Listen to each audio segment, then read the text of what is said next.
Cutting and resizing roller shades is easy to do.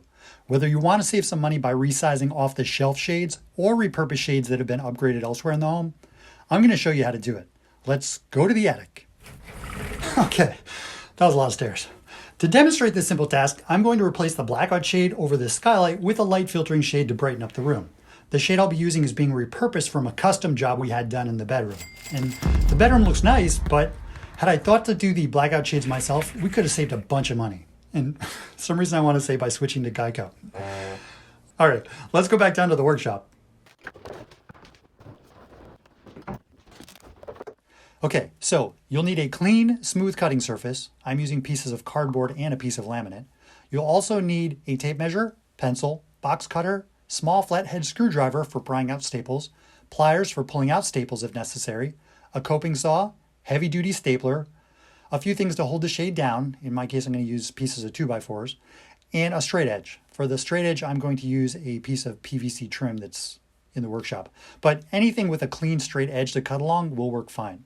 Since I'm swapping the blackout shade material with the light filtering material of a larger shade from another window, I have the option of resizing the entire light filtering shade or just cutting the shade fabric and reusing the parts from the old blackout shade. I'll explain how to do both.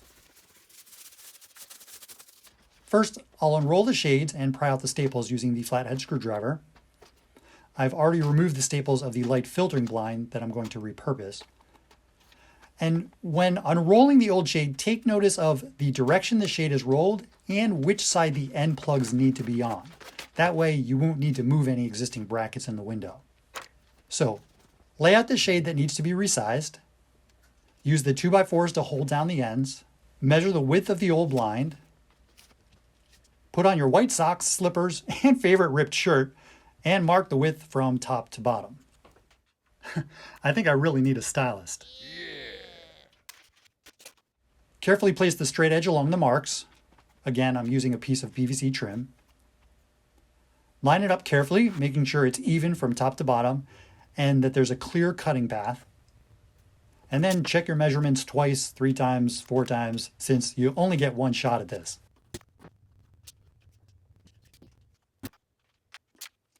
Then change the blade in your box cutter.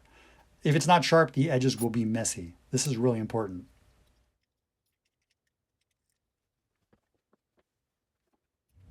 Applying pressure to the straight edge, now I'm going to cut slowly.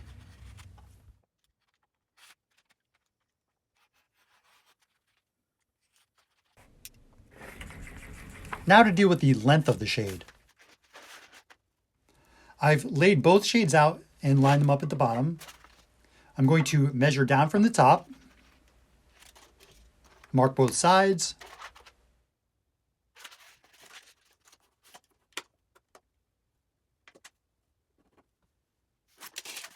line up the board, make sure there's a smooth, flat cutting surface underneath, and then cut.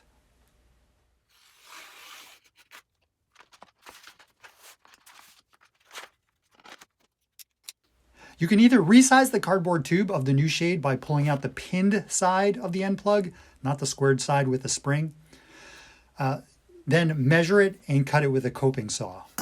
I like to use this, but it's honestly too much tool for the job.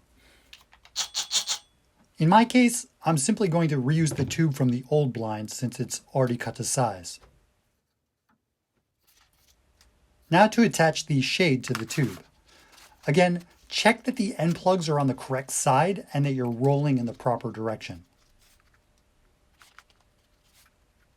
Roll the end of the shade halfway onto the tube and staple using the heavy-duty staple gun.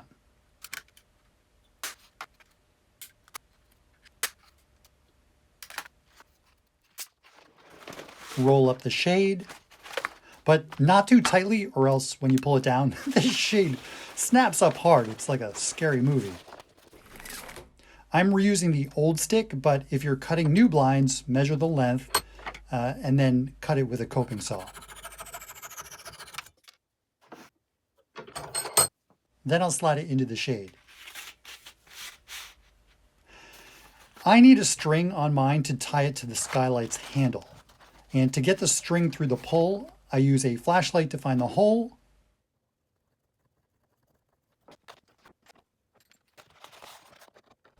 Drill through the shade.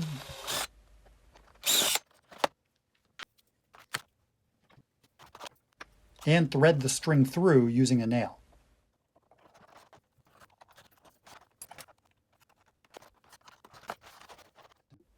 And tie it off. And let's go back to the attic. Now to install it. I'll put it into the brackets and hopefully not blind you in the process. I wanted this shade to filter light, so the sun directly outside is making my point.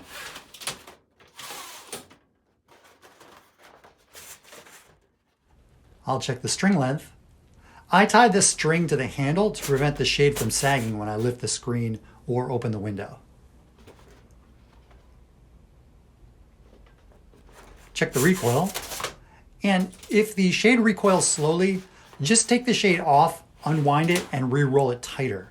That'll make it snap back. And if you roll it too tightly, it'll fly around in circles. Voila!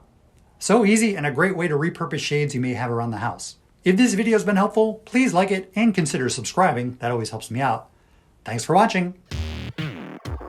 Workshop dance party.